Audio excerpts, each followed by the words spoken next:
Hello, and welcome to Chabot's News for September 16th, 2020. My name is Eva, and in today's news, we will be covering Donald Trump's panic and worldwide spread about COVID-19.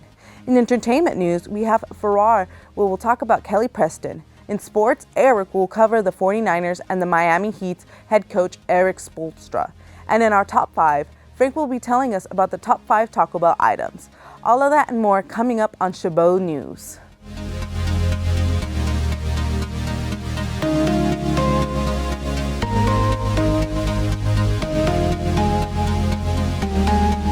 There are currently 28 active fires in California, helping to fill San Francisco's Bay Area skies with unhealthy levels of smoke and forcing all local residents to remain indoors. But after months of being confined by COVID-19, many people are now wondering just how far they can drive or fly to escape the misery and dangers from wildfire smoke. No matter where you look this weekend, the Bay Area was smothered in smoke. The smoke basically covers the entire West Coast and has drifted into the east of Reno and beyond. Officials say that they are telling people to expect unhealthy air quality throughout the weekend. Statewide, California reported 172 COVID-19 deaths on Friday, led by Los Angeles County with 43, followed by Alameda County, then Kern County with 15 deaths. That was followed by Santa Clara, Orange, and Fresno counties. The number of deaths reported in the state is higher than the 7-day average on Thursday of 85 deaths. On average, that has been slowly declining from the peak of 145 on August 2nd. President Trump on Thursday defended his decision to mislead the public with the deadliness of the coronavirus by documented in Bob Woodward's new book, declining to call his misstatements about the virus and its spread of a lie of saying he needed to show strength in the face of a crisis. Trump's remarks come today of a media-reported experts from Woodward's new book, Rage, which details the president's earlier than publicly acknowledged understanding of the lethality of virus and the airborne spread. The president used the occasion not only to push back against criticism that he lied, but also against the journalism who worked on the additional scrutiny of the president who knew about the virus and when he knew about it. COVID-19 has killed more than 924,000 people worldwide. Over 29 million people across the globe have been diagnosed with COVID-19, according to the Johns Hopkins University. Still, the actual numbers are believed to be much more higher due to the testing shortages, many unreported cases, and suspicions with some of the national governments are hiding or downplaying the scope of the outbreaks.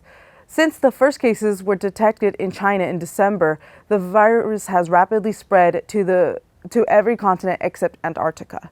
The United States is the worst affected country, with more than 6.5 million diagnosed cases and at least 1,094,000 deaths. For now, with Farhar to bring us more on the latest news on entertainment. Thanks, Eva. The virtual Emmy Awards will be live, with the producers fully anticipating that there will be 4 ups and planning to roll with that as best they can.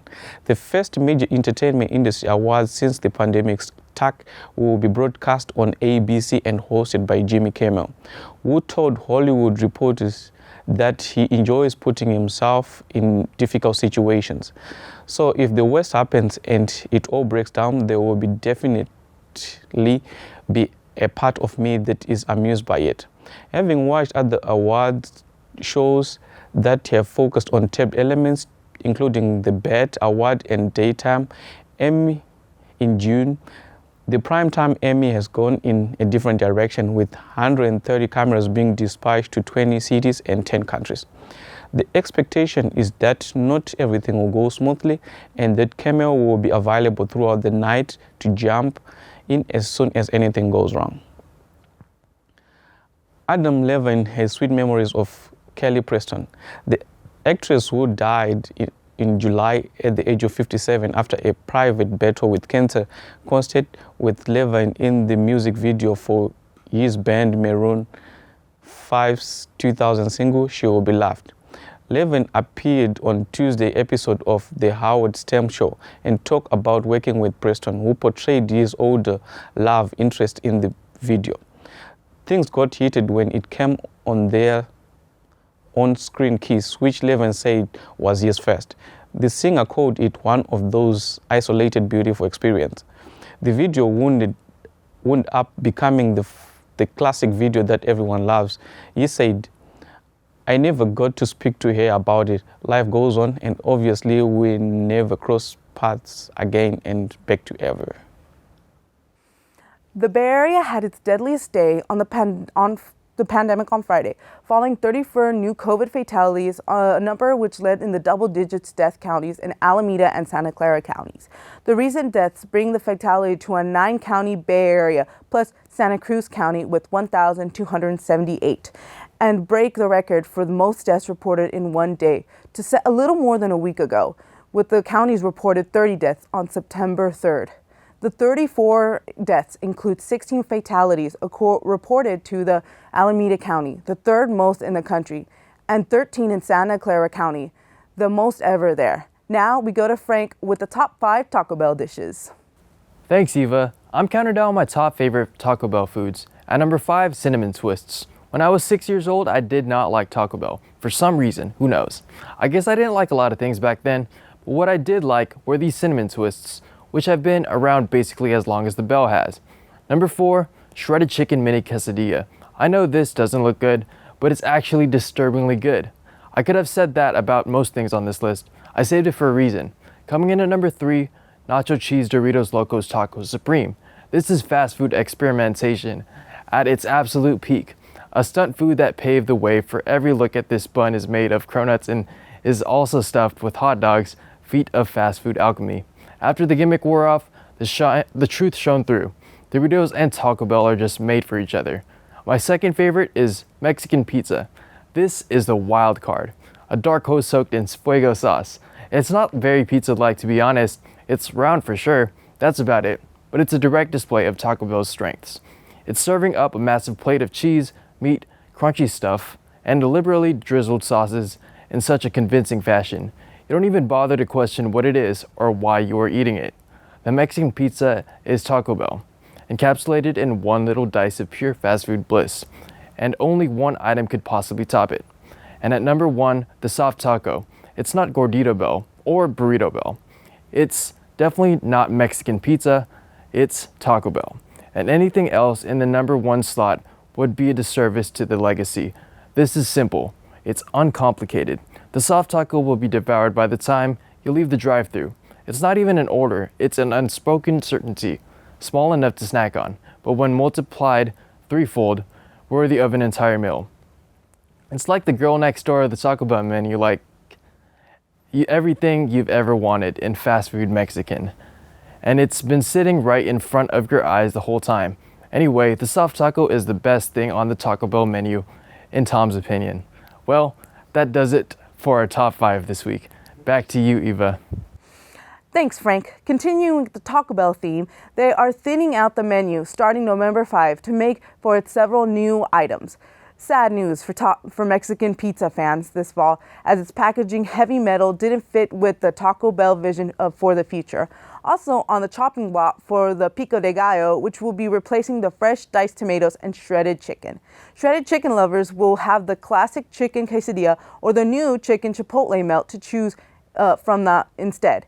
The old items are making way for the 2 national-wide menu edition, the chicken chipotle melt and the dragon fruit freeze, as well as the regional rollout of green sauce and quesalupa.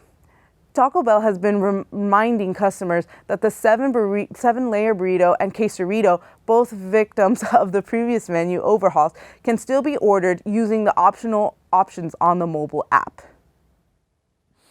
Chabot College students in Hayward have been impacted by the corona pandemic, have received $93,000 in direct of aid and 200 Chromebooks since April 1st, with close to 100,000 donations to be distributed in advance for the fall semester.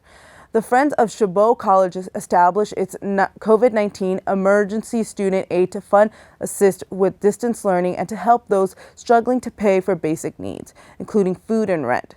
For more details or to donate to supportchabotcollege.org. And now to the sports with Eric. The 49ers are 0-1. Across the board, it was a terrible performance from the team. Trent Williams, great job in his first action since December 30th, 2018. Trent Williams looked every bit the part of an all-pro tackle. He did his job to keep Jimmy Garoppolo clean and did his part in the run game. It took one game for Williams to establish himself as the most impactful addition of the offseason. Plus, he had this vicious block where he likely would have had to serve jail time if it was done in public. Jimmy Garoppolo, do better. Jimmy Garoppolo was absolutely horrific. This may have been his worst game as the 49ers quarterback, or it's at least right up there with his 2018 opening performance against the Vikings. If you take away Mostert's 76-yard touchdown catch and run, Garoppolo had a stat line of 18 completions, 32 pass attempts, 3 out of 9 on passes more than 10 yards, 183 passing yards, and 1 touchdown. The stats don't even begin to tell how bad Garoppolo was yesterday. This is the type of performance you would have been okay with if it was his first game back from his ACL injury. But it's not. This past game was his 20th meaningful start since the injury. After the Miami Heat's Game 1 overtime win against the Boston Celtics, head coach Eric Spoelstra commented on the Breonna Taylor settlement. Tuesday, the city of Louisville agreed to pay $12 million to Taylor's family. The city also agreed to sweeping police forms as part of the historic settlement in the family's wrongful death lawsuit. $12 million is not going to bring back Breonna Taylor into this world. You can throw any kind of truckload of money. I think what everybody wants to see is justice, and those police officers held accountable. Louisville police killed 26-year-old Taylor while executing a no-knock search warrant at her apartment during a drug raid that uncovered no illegal substances. The WNBA dedicated the 2020 season to Breonna Taylor and the Say Her Name movement to raise awareness for Black female victims of police violence. Back to you. Thanks, Eric. Finally, this week we celebrate Lawrence Brooks. The oldest known U.S. veteran of World War II turned 111 this past week. The National World War II Museum has held a socially distant celebration for him. The Victory Bells, the museum's vocal trio, sang several numbers for him, while the Aeroshell acrobatic team and the Big Easy Wing performed a military flyover. The museum has hosted Brooks' birthday celebrations on its campus for the past 5 years, but had to adjust to the year's celebration due to the COVID-19 pandemic.